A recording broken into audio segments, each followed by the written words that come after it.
Warning: the following video contains explicit language which may be offensive to some viewers or inappropriate for children. The content within this video is intended for mature audiences only. Warning: this video will contain spoilers for the 1998 movie, The Avengers. This video may also include discussions and/or images of violence, sexual situations, and drug use. Viewing beyond this point is a choice you have made, and you take responsibility for that choice. Thank you, and please have a nice day.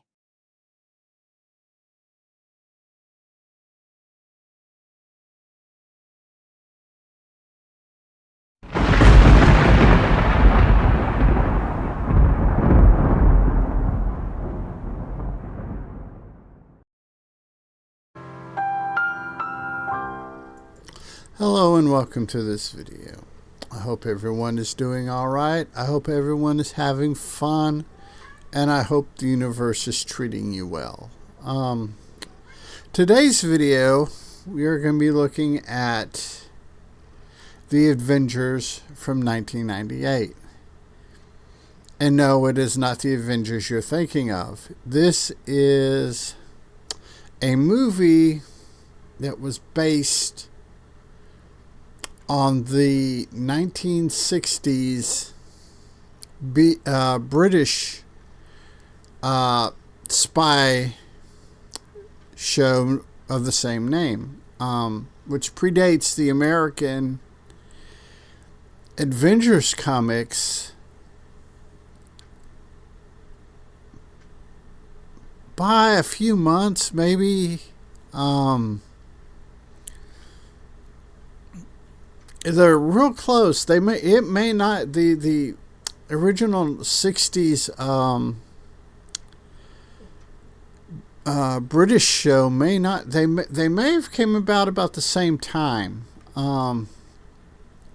So yeah, but I want to say that the show predates the American comic. And this movie predates the American movies, the superhero movies. The Avengers, the British show, was a spy team of John Sneed and Emma Pill. They went on a series of adventures. John Sneed, the character, was portrayed as your very masculine, very traditional male of that time period. Whereas Emma Peel was portrayed as this feminist, game changer, intelligent, liberated woman. And it made for an interesting show because you had the conflict between the changing world of the late 1960s and the establishment of that time period.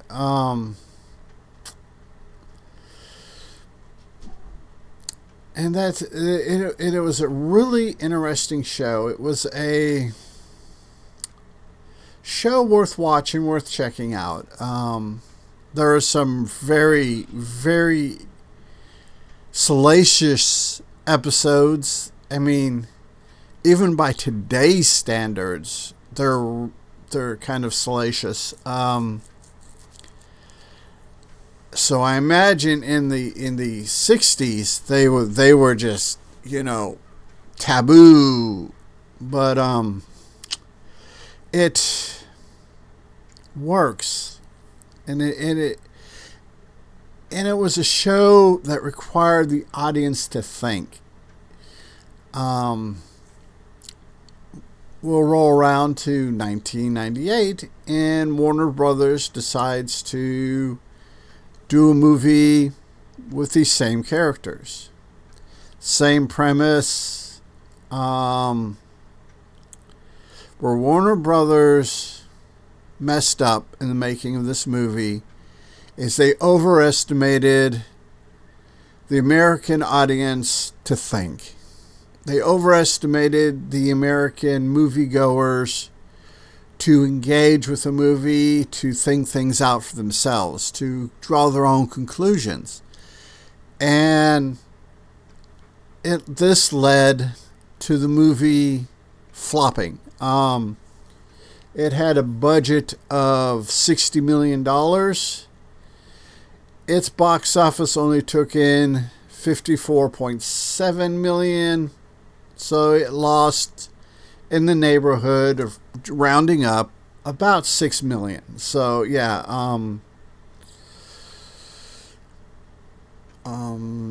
movie studios don't like to take hits like that. So there was no further movies made. The movie stars Uma Thurman, Ralph Fiennes, Sean Connery. It is a all-around decent movie. Like I said, there are parts of the movie that require you, the viewer, to think for yourself, to think things out. You're not being spoon-fed like a lot of American movies of that time period. Thankfully, a lot of the American movie-going audience has evolved. Your younger people that are coming in to adulthood and stuff require movies that engage them. And that's one of the reasons why we're getting longer and longer movies in the movie theaters. Unfortunately, Disney is making longer and longer shit movies, and some of your other box office, Warner Brothers has a few movies that are way too long. They're long just simply for the fact of being long. You could cut 45 minutes out of a lot of these movies. The fucking Steve Jackson movies, or Peter Jackson, excuse me, the Peter Jackson Hobbit movies, the director's cut of the Lord of the Rings movies, way too fucking long for the story that you have, or for the story that the way he's telling the story. Especially when he butchered the fuck out of The Hobbit. But I digress. I'm going off on a tangent. But yeah, this movie was a relatively, even for its time, it was 89 minutes, hour and a half roughly. It was released on August 14th, 1998. And like I said, it is a decent enough movie if you're willing to engage in it. But because Warner Brothers kept that 60s influence, there is some camp to it. There is some over-the-top villainy, and Sean Connery plays it well. Sean Connery is the bad guy, and he does it well. He plays this over-the-top 60s campy villain very well. The plot is you have somebody controlling the weather who's blackmailing countries into paying him money for him to give them decent weather. There's a case of not really a mistaken identity. It's more of brainwashing, cloning of the Emma Peel character that gets sorted out.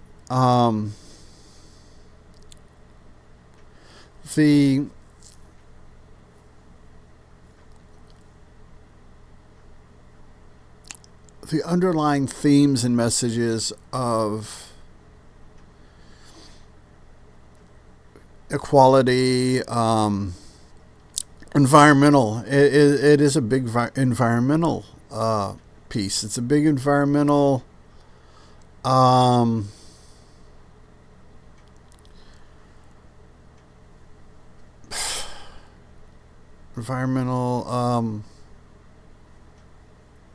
can't think of the word. The environmental, it's on how climate change, environmental change, global warming, and how what we're doing is screwing with this. There's also a brilliant performance of a supporting character by Eddie Izzard. He plays one of Sean Connery's henchmen, and it's a small role, but Izzard plays it well. It's done really well. It's like I said, the movie lost money. It got a lot of negative reviews. It got a lot of pushback. Because, like I said, Warner Brothers overestimated the American public's ability to think. They overestimated the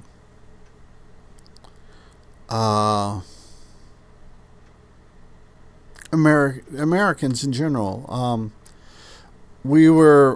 This is Gen X. We're in our late 20s, or my section of the Gen X. We're in our late 20s, early 30s. We've been spoon-fed a bunch of bullshit going into adulthood. Plus, this movie also opened up against Saving Private Ryan and How Stella Got Her Groove Back. And those movies were major super box office hits. And those kind of hurt this movie in the box office. In fact, at one point, this movie had a 5% fan rating on Rotten Tomatoes. So yeah, it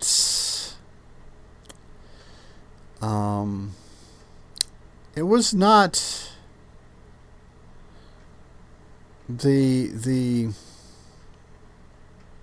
movie people were expecting, and there was some pushback from fans of the show.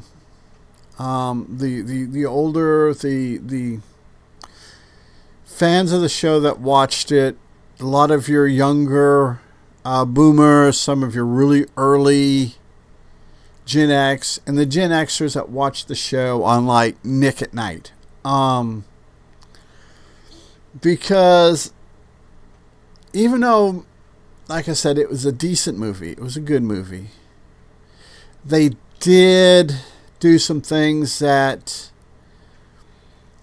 weren't in line with the original show. In the original show, there was no romance between Steed and Pill. They were just co-workers, had a good time. There was some innuendo that they could have been friends with benefits, but it was all speculative. It was all, well, there's no romance there. They're not in love with each other, but they may be fucking just, because they can give each other an orgasm. It might be one of those things. And it didn't help Uma Thurman's career that she also had done Batman and Robin, which it was poorly received as well. So this was not a good part in her good phase of her career.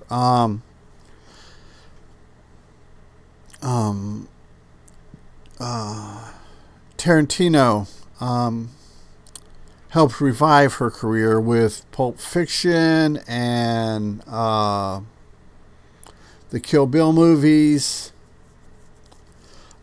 She was also in a really good movie that I think gets underrated. I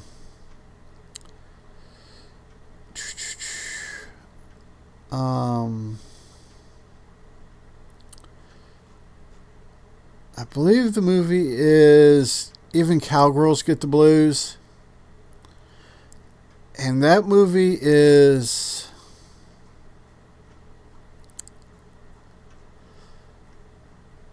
probably in my opinion, one of her best films. Let me go through my notes real quick and see if I can find it. I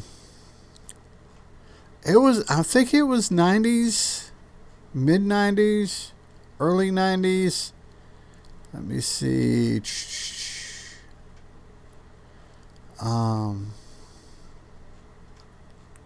Can't seem to find it, but it was based on a book.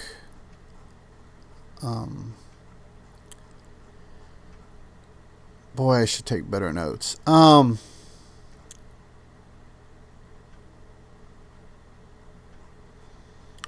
Let me go through, see if I can, yeah,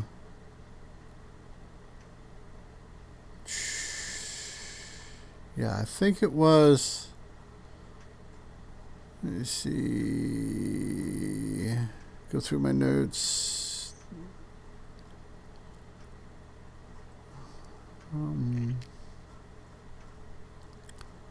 All right.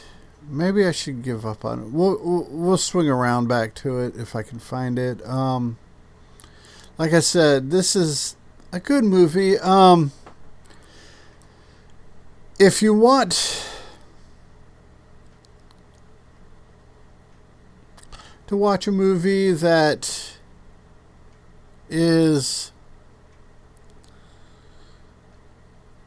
it's a good movie. I enjoyed it. Like I said, there is some perceived disrespect to the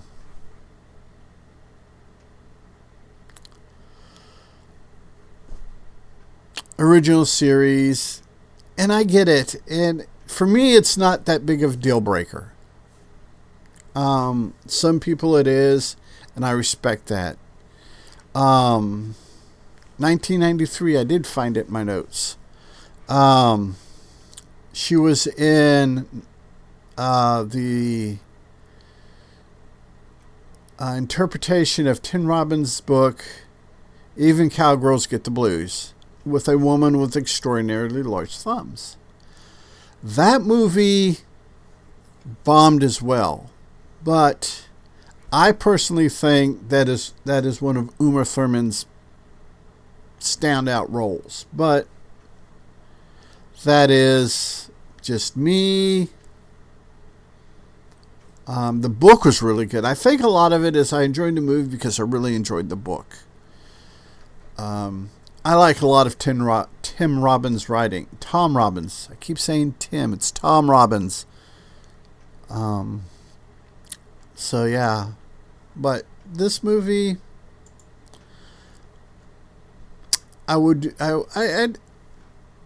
it's not a strong recommendation. If you're into kind of niche movies